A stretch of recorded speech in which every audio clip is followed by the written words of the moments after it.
ኮብስ ሰላምና ጤና በያላችሁበት ይድረሳችሁ። ውድና የተከበራችሁ ቤተሰቦቻችን እንደምን አላችሁልን? ከሁለተኛው የዩቲዩብ ቻናላችን አዲስ ስፖርት ልዩ የተለያዩ ስፖርታዊ ጉዳዮችን ልናካፍላችሁ እነሆ ዛሬም በዕለተ ሰኞ የምሳ ሰዓቱ የስፖርት የመረጃ ሰዓታችን በድጋሚ ተገናኘን።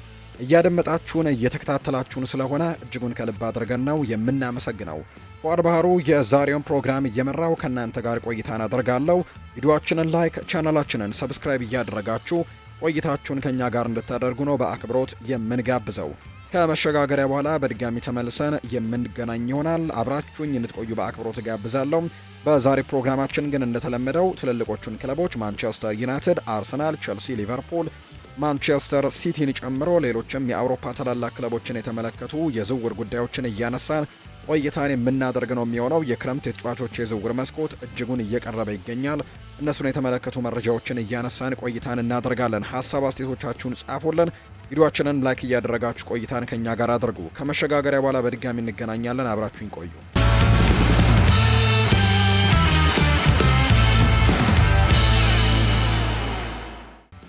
ወደ ቀዳሚው መረጃችን አለፍን። ማንቸስተር ሲቲ በውድድር ዘመኑ ማብቂያ የቼልሲውን አማካይ ኤንዞ ፈርናንዴዝን በቁም ነገር ሊመለከተው እንደሚችል እየተገለጸ ነው። ይሄ የ25 ዓመት አርጀንቲናዊ ኢንተርናሽናል ወደ ፕሪሚየር ሊጉ ከመጣ ጀምሮ ድንቅ ብቃትን እያሳየ የሚገኝ ሲሆን ለቼልሲም ወሳኝ ተጫዋች ነው።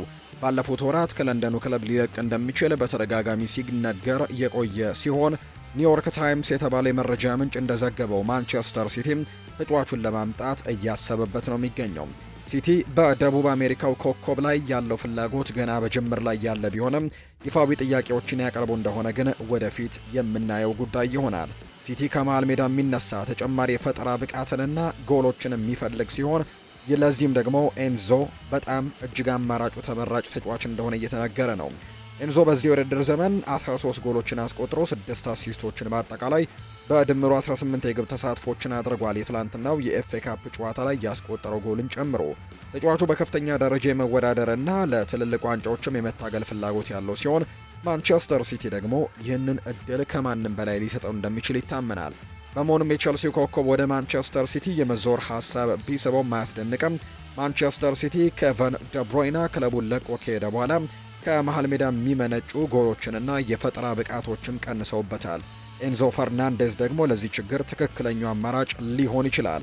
ተጫዋቹ አሁን ላይ በብቃቱ ማማ ላይ በሚገኝበት እድሜ ላይ በመሆኑ የሊግ ዋንጫዎችንና ቻምፒየንስ ሊግን ለማሸነፍ ወደሚችልበት ክለብ ለመሄድም ትክክለኛው ጊዜ ነው። ኤንዞ ከሀገሩ ጋር የዓለም ዋንጫንና ኮፓ አሜሪካን ያሸነፈ ሲሆን አሁን ደግሞ በትልልቅ የክለብ ዋንጫዎች ላይ አይኑን መጣሉ ይነገራል። ሆኖም ግን ቼልሲ ዋነኛ ተጫዋቹን ለቀጥታ ተቀናቃኙ አሳልፎ ይሰጣል ወይ? ትልቁ ጥያቄ ነው። እንዲህ ያለው ውሳኔን ማሳለፍ ክለቡ ለወደፊት እንግዲህ ላለው ምኞት ደግሞ የተሳሳተ መልእክትን ሊያስተላልፍ ይችላል። ይህ ዝውውር ከተሳካ ለማንቸስተር ሲቲ መሃል ሜዳ ትልቅ ሞተርን ይጨምራል ተብሎ እንደሚታሰብ ጥርጥር የለውም። በተለይም ኤንዞ በኳስ ቁጥጥርና ጨዋታን በመምራት ረገድ ያለው ብቃት ከፔፕ ጓርዲዮላ ፍልስፍና ጋር ፍጹም የሚጣጣም እንደሆነ ጭምር ነው የተነገረው። በርናርዶ ሲልቫ በውድድር ዘመኑ ማብቂያም ማንቸስተር ሲቲን ለቆ እንደሚወጣ ሲነገር ቆይቷል። ፖርቱጋላዊ ኢንተርናሽናል በክረምቱ ነፃ ተጫዋች ወይም ፍሪ ኤጀንት የሚሆን ሲሆን ወኪሎቹ ለሱ የተሻለ ዝውውርን ለማግኘትም በትልቁ እየሰሩ ነው። ቲም ቶክ እንደዘገበው ከሆነ ወደ ተለያዩ ክለቦችም የመዘዋወር ፍላጎቶች እንዳሉ ጭምር ነው የተነገረው። ይህ የ31 ዓመት የጨዋታ አቀጣጣይ በጣሊያን፣ በሳዑዲ አረቢያና በሜጀር ሊግ ሶከር ያሉ ክለቦችም ኢላባ ቢሆንም እሱ ግን በአውሮፓ የመቆየት ፍላጎት አለው። የስፔኖቹ ባርሴሎናና ሪያል ማድሪድም ሁኔታውን በንቃት እየተከታተሉ ይገኛሉ። እስከዚያው ግን አማካዩ ተጫዋቹን ለተለያዩ ክለቦችም እያቀረቡት ይገኛሉ። ወኪሎቹም የተለያዩ ምርጫዎች ይኖሩታል ተብሎ ይታሰባል። በተለይ በፕሪሚየር ሊግ የመቆየት እድሉ በጣም ጠባብ ነው የሚሉ ዘገባዎች ይወጣሉ። በተለይ አንዳንድ የፕሪሚየር ሊግ ክለቦች አርሰናልና ቼልሲን ጨምሮ ስማቸው ሲነሳ ሰምተናል። ነገር ግን በፕሪሚየር ሊግ ከሲቲ ውጪ ሌሎች ክለቦች ላይ ይጫወታል ብሎ መጠበቅ እጅግ በጣም ከባድ ነው የሚሆነው። እርግጥ ነው ሲልቫ ለማርቲን ኦዴጋርድ ጥሩ ተፎካካሪ ከመሆኑም በላይ በተለያዩ የመሃል ሜዳዎች ላይ መጫወት ብቃቱም ለአርሰናል ትልቅ ጥንካሬ ሊሆን ይችላል። ነገር ግን ይሆናል ተብሎ የሚታሰብበት እድል አሁን ላይ ያለም እንደማይመስል ነው ዘገባዎች የጠቆሙት። የ31 ዓመቱ ኮከብ በማጥቃት መስመር ላይ በርካታ የጎል እድሎችን ለመፍጠር ይረዳል። በርናርዶ ሲልቫ ለማንቸስተር ሲቲ 76 ጎሎችን አስቆጥሮ 77 አሲስቶችን ደግሞ በአጠቃላይ በድምሩ 153 የጎል ተሳትፎችን አድርጓል። ማንቸስተር ሲቲ ግን እንዲህ ያለውን ወሳኝ ተጫዋች ለቀጥታ ተቀናቃኞች አሳልፎ ይሰጣል ተብሎ በጭራሽ አይጠበቅም። የበርናርዶ ሲልቫም ትልቁ ህልም ባርሴሎና ማምራት ነው። በርናርዶ ሲልቫ ነጻ ተጫዋች መሆን ለብዙ ክለቦች ትልቅ የምስራች ነው። በተለይም እንደ ሲልቫ ያለ በፕሪሚየር ሊጉ ሁሉንም ነገር ያሸነፈና እጅግ ብልህ የሆነ ተጫዋችን በነጻ ማግኘት ደግሞ በጣም ትልቅ እድል ይሆናል ተብሎ ይታሰባል። ሚልተን ዳልጋዶ የተባለ ተጫዋች ደግሞ በውድድር ዘመኑ ማብቂያ ቦካ ጁኒየርስን ለቆ እንደሚወጣ እየተነገረ ነው። ስፖርትስ ቡም እንደዘገበው ከሆነ ይህ የ20 ዓመት ደግሞ ቦክስ ቱ ቦክስ አማካይ በፕሪሚየር ሊጉ ክለቦች ሊድስ ዩናይትድ፣ ኤቨርተን እና ክሪስታል ፓላስ በጥብቅ እየተፈለገ ነው። ዳልጋዶ ባለፉት ወራት ከማንቸስተር ዩናይትድ እና ቼልሲ ጋር ስሙ ሲያያዝ እንደነበረም የሚታወስ ነው። ሊድስ ዩናይትድ በአሁኑ ወቅትም በፕሪሚየር ሊጉ የመቆየት ትግል እያደረገ ቢሆንም በሊጉ ግን በቋሚነት ተፎካካሪ ሆኖ ለመቀጠል ግን ስብስቡን ማጠናከር ይኖርበታል። በመሃል ሜዳ ላይ ተጨማሪ ጥንካሬና የመከላከል ብቃትን የሚፈልግ ሲሆን ይህ የ20 ዓመት ወጣት ለረጅም ጊዜ እቅዳቸውም ተመራጭ ሊሆን ይችላል። የጨዋታ ፍጥነትን ከመቆጣጠር ባለፈም ለቡድኑ ጉልበትና ወደፊትም የመግፋት ብቃትንም ይጨምራል ተብሎ ይታሰባል። በተመሳሳይ ኤቨርተንም በመሃል ሜዳ ላይ ተጨማሪ ፈጠራና ጉልበት ይፈልጋል። ተጫዋቹ ጄምስ ጋርነርን ሊያግዝ የሚችል ሲሆን በኤቨርተን ቤትም ቋሚ መጫወቻ ጊዜ ማግኘቱም ለዶልጋልዶም እድገት ትልቅ አስተዋጽኦ ይኖረዋል ተብሎ ይታሰባል። ክሪስታል ፓላስ የተጫዋቹን ሁኔታ በቅርበት እየተከታተለ ይገኛል። ተጫዋቹ በፕሪሚየር ሊጉ ስኬታማ ለመሆን የሚያስፈልገው የቴክኒክ ብቃት ያለው ሲሆን ለአደም ዋርተን ጋርም ጠንካራ ጥምረትን ሊፈጥር እንደሚችል ይታመናል። ዶልጋዶ በጣም ብልህ ተጫዋች ተብሎም ተገልጿል። ወደ እንግሊዝ የመዘዋወር እድል ለዚህ አርጀንቲናዊ ትልቅ ደስታን የሚሰጥ ሲሆን ቋሚ ሆኖ ሊጫወት የሚችልበት ክለብንም እንደሚመርጥ ነው የሚጠበቀው። በሌላ በኩል ቼልሲም ተጫዋቹን ለተወሰነ ጊዜ ሲከታተለው እንደቆየ ጭምር የሚያሳዩ ዘገባዎችም እንዲሁ አሉ። ጋብሪኤል ማጋሌሽ አርሰናልን ከተቀላቀለ ጀምሮ በፕሪሚየር ሊግ ካሉ ምርጥ ተከላካዮች አንዱ ሆኖ የቆየ ሲሆን ሪያል ማድሪድም የተጫዋቹን ፊርማ ለማግኘት ከፍተኛ ፍላጎቶች አሳይቷል። ሆኖም ግን አርሰናል ተጫዋቹን እንደማይነካ ወይም አንቶቸብል ሀብትም የሚመለከተው ሲሆን ደቡብ አሜሪካዊው ተከላካይን ለመሸጥ ምንም አይነት ፍላጎትም የላቸውም። ስፖርትስ ቡም እንደዘገበው ከሆነ አርሰናል ተጫዋቹን ለመሸጥ ቢስማማ እንኳን ከ100 ሚሊዮን ዩሮ እስከ 110 ሚሊዮን ዩሮ አካባቢ ይጠይቃል። ሪያል ማድሪድ እንዲህ ያለውን ከፍተኛ ጥያቄ አቅርቦ ተጫዋቹን ለማስፈረም ይዘጋጅ እንደሆነ ወደፊት የሚታይ ቢሆንም ነገር ግን አጠራጣሪ ነው። የስፔኑ ግዙፍ ክለብ የተከላካይ ክፍሉን ይበልጥ ማጥበቅ የሚፈልግ ሲሆን ብራዚላዊው ተከላካይ ለዚህ ትልቅ እገዛን ያደርጋል። ማድሪድ ላለፉት ወራት ሁኔታውን ሲከታተል ቢቆይም እስካሁን ግን ይፋዊ ጥያቄዎችን አላቀረበም። አርሰናል በአሁኑ ወቅት ጠንካራ ቡድን እየገነባና ለትልልቅ ዋንጫዎችም እየተፎካከረ ባለበት በዚህ ሰዓት ከምርጥ ተጫዋቾቹ አንዱን በክረምቱ ለመልቀቅም አይገደድም። ምንም እንኳን ለሪያል ማድሪድ የመጫወት እድልም እንዲሁ ለተጫዋቹ አስደሳች ቢሆንም ዝውውሩ ግን እምብዛም የሚሳካ አይመስልም። በሌላ በኩል ፓሪስ ሰን ዠርሜንም የተከላካዩን ሁኔታ በቅርበት እየተከታተለ ነው የሚገኘው። ጋብሪኤል ከአርሰናል ጋር እስከ 2029 ድረስ የሚቆይ ውል ያለው ሲሆን የፈረንሳዩ ክለብ ለተጫዋቹ ከፍተኛ ገንዘብ ለማውጣትና እጅግ አጓጊ የሆነ የደሞዝ ክፍያንም ለማቅረብ ተዘጋጅቷል። ብራዚላዊው ተከላካይ በክረምቱ ፓሪስ ሰን ዠርሜንን ወይም ሪያል ማድሪድን የመቀላቀል ሀሳብ ይስበው እንደሆነ ማየቱ ትኩረት የሚስብ ይሆናል። ተጫዋቹ አሁን በብቃቱ ማማ ላይ የሚገኝ ሲሆን ትልልቅ ዋንጫዎችን የማሸነፍ ፍላጎትም አለው። አርሰናል በዚህ የውድድር ዘመን የፕሪሚየር ሊጉን ዋንጫ ማሸነፍ ካልቻለ ተጫዋቹ የተሻለ እድል ፍለጋ ሊንቀሳቀስ ይችላል የሚሉ መረጃዎች አሉ። የአርሰናል ተከላካይ ክፍል እንዲህ በትልልቅ ክለቦች እንግዲህ መጠላቱ የቡድኑን ጥንካሬ እንደሚያሳይ ነው የሚነገረው። በተለይም ጋብሪኤል ማጋሌሽ እና ሳሊባ የፈጠሩት ጥምረት በሊጉ እጅግ አስፈሪው መሆኑን ነው በርካቶች እየጠቀሱት የሚገኘው። ሊቨርፑል በውድድር ዘመኑ ማብቂያ የማንቸስተር ሲቲውን ግብ ጠባቂ ጄምስ ትራፎርድን ለማስፈረም ፍላጎት እንዳለው ይነገራል። ይሄ የ23 ዓመት ግብ ጠባቂ በማንቸስተር ሲቲ ቤት አነስተኛ የመጫወት ዕድልን ያገኘ ሲሆን በቋሚነት ለመጫወት ክለቡን መልቀቅም ይኖርበታል። ትራፎርድ በዚህ የውድድር ዘመን በማንቸስተር ሲቲ በቋሚነት የጀመረው 3 የሊግ ጨዋታዎችን ብቻ ሲሆን በሁሉም ውድድሮች በድምሩ 900 ደቂቃዎችን ብቻ ተጫውተዋል። በሌላ በኩል ጎል እንደዘገበው ከሆነ ቼልሲም የተጫዋቹን ፊርማ ለማግኘት ፍላጎት አለው። ሰማያዎቹ ክለቡን ከተቀላቀሉ ጀምሮ ከሚጠበቀው በታች የሆነው ሮበርት ሳንቼዝን የሚተካ ግብ ጠባቂ ይፈልጋሉ።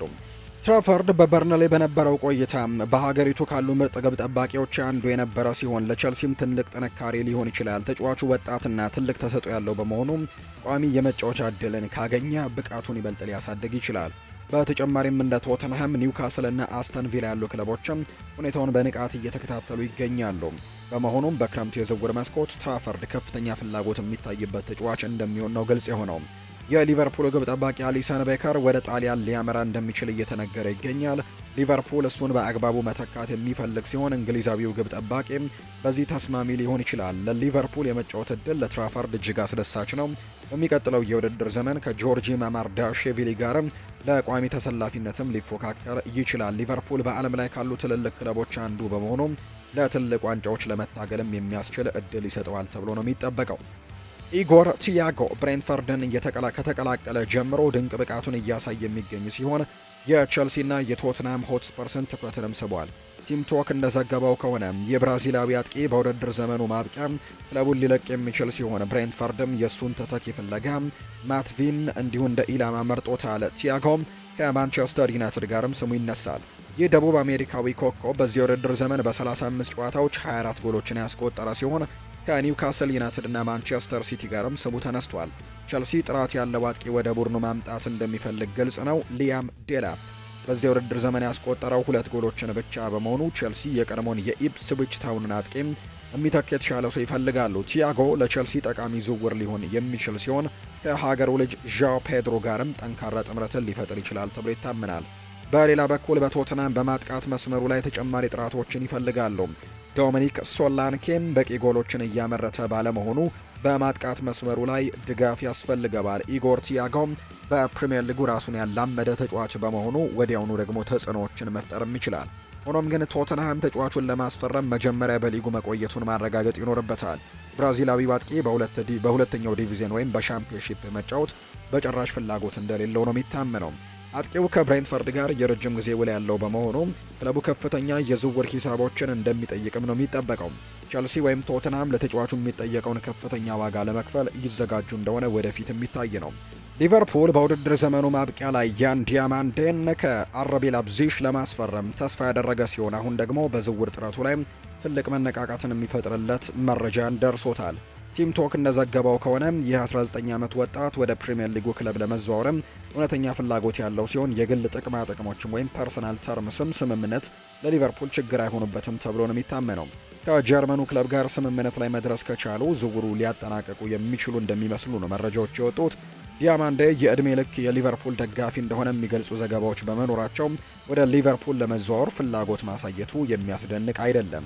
ሆኖም ግን የፕሪሚየር ሊጉ ሻምፒዮን ዝውውሩን በተሳካ ሁኔታ ማጠናቀቅ ይችል እንደሆነ ወደፊት የሚታይ ይሆናል። ሊቨርፑል በክንፍ መስመሩ ላይ ተጨማሪ ጥራትን የሚፈልግ ሲሆን በተለይም ሙሐመድ ሳላ በክረምቱ ክለቡን ለመልቀቅ መዘጋጀቱን ተከትሎ ይህ የ19 ዓመት ወጣት ለግብፃዊው ኮከብ ተስማሚ ተተኪ ሊሆን ይችላል። ዲያማንዴ በዚህ ውድድር ዘመን 21 የጎል ተሳትፎችን በማስመዝገብም የጀርመንን ብቃቱን አሳይቷል። ለሊቨርፑል ትልቅ ኮከብ ሆኖ ለማደግም የሚያስፈልጉት ሁሉም መመዘኛዎች ያሉት ሲሆን ከቼልሲ ጋርም ስሙ ተነስቷል።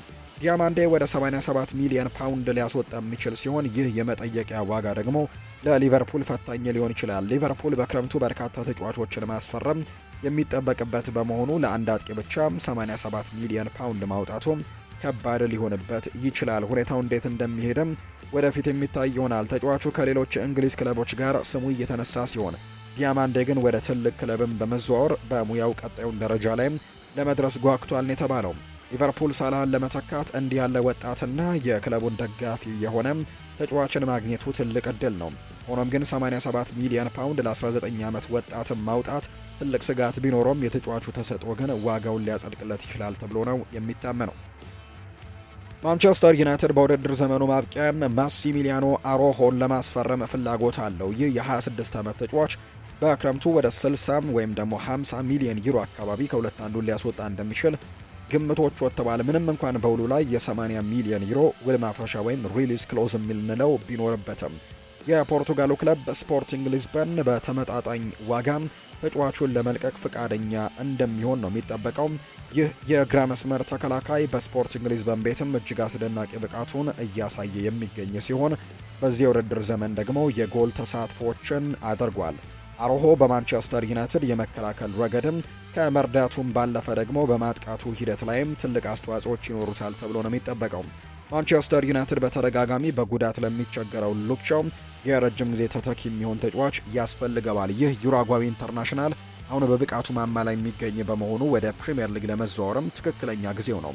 ማንቸስተር ዩናይትድ በዓለም ላይ ካሉ ትልልቅ ክለቦች አንዱ በመሆኑ ለሱም ትልቅ የሙያ እድገት ይሆንለታል። ክለቡ በሚቀጥለው የውድድር ዘመን የቻምፒየንስ ሊግ ተሳትፎን የሚያረጋግጥ ከሆነም ተጫዋቹን ለመሳብም ትልቅ እድል ይኖራቸዋል ተብሎ ይታሰባል። ስፖርት ዊትነስ እንደዘገበው ከሆነ ማንቸስተር ሲቲም የተጫዋቹን ሁኔታ እየተከታተለ ነው የሚገኘው። ሆኖም ሲቲ በግራ ተከላካይ መስመር ላይ በቂ ተጫዋቾች ስላሉት አሮሆ ወደዛ የመሄድ ፍላጎት ይኖረዋል ተብሎ ግን አይጠበቅም። በዚህ የእድሜ ክልል ያለ ተጫዋችም ቋሚ ሆኖ መጫወትም ስለሚፈልግ ከሲቲ ይልቅ ማንቸስተር ዩናይትድ የሱ ተመራጭ ነው። ዩናይትድ 50 ሚሊዮን ዩሮ የመክፈል አቅም እንዲሁ እንዳለው ይነገራል። ከቼልሲና ቶትናም ጋርም በትልቁ ፉክክር ሊያደርጉ እንደሚችሉ ነው የሚጠበቀው። ቶትንሃም ሆትስፐርስ ሰባስቲያን ኬልን አዲሱ ስፖርቲንግ ዳይሬክተር አድርጎ ለመሾም ተቃርቧል። ቤን ጃኮብስ እንደዘገበው ከሆነ የቀድሞው የቦሩሲያ ዶርትመንድ ዳይሬክተር የሰሜን ለንደኑ ክለብን በኃላፊነት ለመረከብ ግንባር ቀደም እጩ ናቸው። ቤን ጃኮብስ እንደተናገረው ከሆነ ሴባስቲያን ኬል ስፖርቲንግ ዳይሬክተር ሆኖ ስፐርስን ለመቀላቀል በላቀ ድርድር ላይ ነው የሚገኘው። በአሁኑ ወቅት ኬል ዋነኛ እጩ ነው። የሰሜን ለንደኑ ክለብ በክረምቱ የዝውውር መስኮት በስብስቡ ላይ ትልቅ ለውጦችን ወይም ሜጀር ሰርጀሪ ያደርጋል ተብሎ የሚጠበቅ ሲሆን ለዚህም ብቃት ያለው ስፖርቲንግ ዳይሬክተር ያስፈልገዋል። ኬል ደግሞ በጀርመን ከዶርትሙንድ ጋር አስደናቂ ስራዎችን ሰርተዋል። በቶትንሃምም ተመሳሳይ ውጤቶችን ሊያመጣ ይችላል ተብሎ ይታሰባል። ምንም እንኳን ቶትንሃም ጥራት ያላቸው ተጫዋቾች ቢኖሩትም በቋሚ አስተላለፍ ውስጥ ግን የሚታዩ ክፍተቶችን የመድፈን ስራ ደግሞ ትልቁ ስራ ይሆናል ተብሎ እንደሚጠበቅ ነው በርካቶችም እየጠበቁ እንደሚገኝ መረጃዎቹ እየወጡ የሚገኙት። ስለዚህም በሚቀጥለው የዝውውር መስኮት ይህንን ቦታም ኬል ይመራዋል ተብሎ እንደሚታሰብ ነው ዘገባዎቹ እየጠቆሙ የሚገኙት። በተለይ ከጀርመኑ ክለብ ጋር የሰራቸው ስራዎችን ወደ ዶርትሙንድ እንደሚያመጣቸው ከሆነ ደግሞ በጣም ትልቅ ነገሮችን ማድረግ ይችላል። ቶትናም በአሁኑ ወቅት በፕሪሚየር ሊጉ የመቆየት ትግልን እያደረገ ነው። ትልቅ ዓላማ ያለው ፕሮጀክት ግን አለው። ክለቡ አሁን ካለበት ደረጃ የተሻለ ውጤት ማምጣት የሚገባው ሲሆን ኬል ደግሞ ጠንካራ ቡድን በመገንባት ክለቡን እንዲያንሰራራ ሊረዳውም ይችላል። ቶትናም እንደ ሮቤርቶ ዲዘርቢ ያለ ጥራት ያለውን አሰልጣኝ መሾሙ የሚታወስ ነው። አሁን ደግሞ ብቃት ያለው ስፖርቲንግ ዳይሬክተር መጨመር ለነሱ ትክክለኛ እርምጃ ነው። ኬል በዶርትሙንድ ቤት ወጣት ተሰጥኦችን በማግኘትና ባሉ ውስን አማራጮችም ውጤታማ ቡድን በመገንባት የሚታወቅ በመሆኑ በቶትናምም ተመሳሳይ ስራ እንዲሰራ ይጠበቃል። የቶትናም አመራር ለውጥ የቡድኑን የዝውውር ፖሊሲ ሊቀይረው ይችላል። በተለይም ኬል በዶርትሙንድ በነበረው ቆይታ ወጣትና ተፈላጊ የሆኑ ተጫዋቾችን በማምጣት ረገድ የነበረው ብቃትም በርካቶች የሚያደንቁት እንደሆነና አሁንም ያንን ነገር ለማስቀጠልም በዚህ ስራዎችን እንደሚሰራ በርካቶች እየጠበቁ ይገኛሉ። ውድና የተከበራችሁ ቤተሰቦቻችን ከሁለተኛው የዩቲዩብ ቻናላችን አዲስ ስፖርት ልዩ ለዛሬ ያዝንላችሁ አዳዲስ ስፖርታዊ ጉዳዮቻችን እነዚህን ነበር የሚመስሉት። ስላደመጣችሁን፣ ስለተከታተላችሁን ቆይታችሁም ከኛ ጋር ስለነበር እጅግ ከልብ አድርገን እናመሰግናችኋለን። ፉአድ ባሩ የዛሬውን ፕሮግራም እየመራው የተለያዩ የዝውውር ጉዳዮችን እያነሳሁ ቆይታን ከእናንተ ጋር አድርጌያለሁ። ርዕሰ ጉዳዮቻችንን ወደ እናንተ አደርሰናል። በቀጣይ ፕሮግራሞቻችን በድጋሚ መልሰን የምንገናኝ ይሆናል። ለዛሬ ግን እዚህ ጋር እናብቃ። መልካም ጊዜ እንዲሆንላችሁም በአክብሮት ተመኘው።